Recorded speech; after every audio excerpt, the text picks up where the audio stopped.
का है हमारी खास सेगमेंट का वीआईपी शेयर का।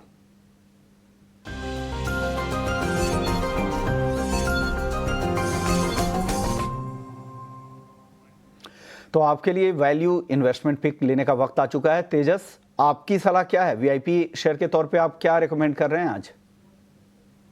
तो आज के जो मेरे दो पिक्स है उसमें से पहला वाला है ईडा लिमिटेड। दोनों ही पोजिशनल कॉल है। ईडा की हम बात करें तो ये स्टॉक ने एक रिसेंटली ब्रेकआउट दिया है। डेली चार्ट पे एक असेंडिंग ट्रायंगल पैटर्न फॉर्म हुआ था और परसों के सेशन में देखेंगे तो एक जोरदार ब्रेकआउट आया था स्टॉक में। पिछले 3 दिन से स्टॉक लगातार 200 दिन की मूविंग एवरेज के ऊपर बंद दे रहा है। चार्ट स्ट्रक्चर काफी स्ट्रांग है और हायर टॉप हायर बॉटम के फॉर्मेशन है।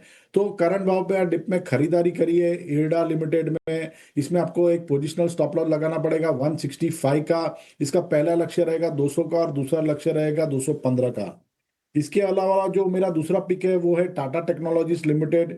ये स्टॉक ने भी एक अच्छा खासा बेस बना दिया है, करीबन 630 650 के करीबन। और उसके बाद लगातार स्टॉक ने एक स्ट्रेंथ दिखाई है। रिसेंटली स्टॉक का एक ब्रेकआउट भी आया था करीबन 735 के ऊपर और उसके बाद लगातार स्टॉक एक हायर टॉप हायर बॉटम के फॉर्मेशन बना रहा है।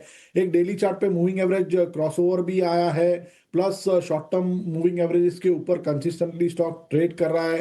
पिछले काफी महीनों से ये स्टॉक अंडर परफॉर्मर रहा था, बट रिसेंटली क्योंकि स्टॉक में एक ब्रेकआउट आया है, हमें लग रहा है आने वाले दिनों में ये स्टॉक आउट परफॉर्मेंस दिखाएगा। तो करंट भाव पे या डिप में खरीदारी करिए टाटा टेक्नोलॉजी में। इसमें एक पोजिशनल स्टॉप लॉस रखना पड़ेगा 730 का। इसका पहला लक्ष्य रहेगा 840 का और दूसरा लक्ष्य रहेगा 890 का। तो सलाह यहाँ पे इरेडा निकल के आ रही है। 200 से 215 रुपए का टारगेट है, 165 का स्टॉप लॉस लगाना है।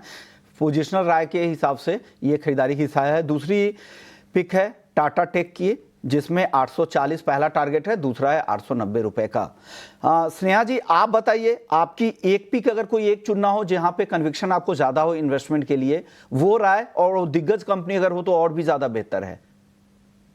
देखिए, मेरी सबसे पहली राय तो टाइम टेक्नोप्लास्ट है। इसमें हमने इनफैक्ट रिसेंटली इनिशिएट किया है। ये इनफैक्ट वर्ल्ड की लार्जेस्ट मैन्युफैक्चरर है लार्ज साइज प्लास्टिक ड्रम्स की, और इनकी 50-60% मार्केट शेयर है इंडिया में। इनफैक्ट इन्होंने कुछ कुछ और इनोवेटिव प्रोडक्ट्स भी लॉन्च किए हैं जिसके जिसका इनका अच्छा मार्केट शेयर है। और आगे आने वाले दिनों में ओवरऑल इंडस्ट्रियल पैकेजिंग बिजनेस में काफी बड़ा स्कोप है, और बिकॉज इनकी लीडिंग पोजीशन होने से इन्हें एडवांटेज भी है। Plus company free cash flow generate करती है, तो इनकी ओवरऑल बैलेंस शीट भी काफी स्ट्रांग है। तो टाइम टेक्नोप्लास्ट एक नियर टर्म नजरिए से या लॉन्ग टर्म नजरिए से, दोनों नजरिए से मैं रिकमेंड करूंगी। इसमें टारगेट प्राइस बनता है 578 का। ओके मैम, ये हमारी कवरेज क्षेत्र में ये तो नहीं है टाइम टेक्नोप्लास्ट। अगर कोई दूसरी पिक दे दे वीआईपी शेयर के तौर पर तो बेहतर होगा हमारे दर्शकों के लिए। ओके, तो मैं दूसरी पिक है टेक महिंद्रा। जो इंडिया और यूरोप के बीच जो एफटीए अग्रीमेंट होने वाली है, तो ये ओवरऑल आईटी सेक्टर के लिए काफी बेनिफिशियरी रहेगी। एंड अगर आप देखेंगे टेक महिंद्रा में रिसेंटली जो ओवरऑल मैनेजमेंट लीडरशिप चेंज हुआ है, उसका इम्पैक्ट हमें पॉजिटिव इम्पैक्ट अब रिसेंट क्वार्टर्स में दिखाई भी दिया है। And plus overall telecom industry में, जिसको ये लार्जली केटर करते हैं, वहां पे भी एक काफी रिकवरी हमने देखी है। सो इन सब का एक पॉजिटिव रब ऑफ इफेक्ट है टेक महिंद्रा पे, और आगे आने वाले क्वार्टर्स में इनके नतीजे उसको रिफ्लेक्ट भी करेंगे। तो टेक महिंद्रा आप देख सकते हैं with target price of 1950। Okay, 1950 1950 रुपए के टारगेट के साथ टेक महिंद्रा खरीदने की सलाह है। शुक्रिया स्नेहा जी आपका और तेजस जी आपका। जाने से पहले आप दोनों से डिस्क्लेमर जान लेना चाहेंगे। स्नेहा, आप बताएं पहले।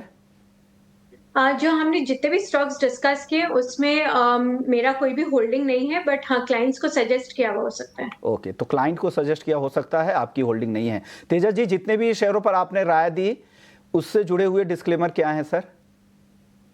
तो जो भी स्टॉक्स हमने डिस्कस किए उसमें मेरी कोई पर्सनल पोजीशन है नहीं, बट ये सब स्टॉक्स हमने हमारे क्लाइंट्स को रिकमेंड किए हो सकते हैं। ओके।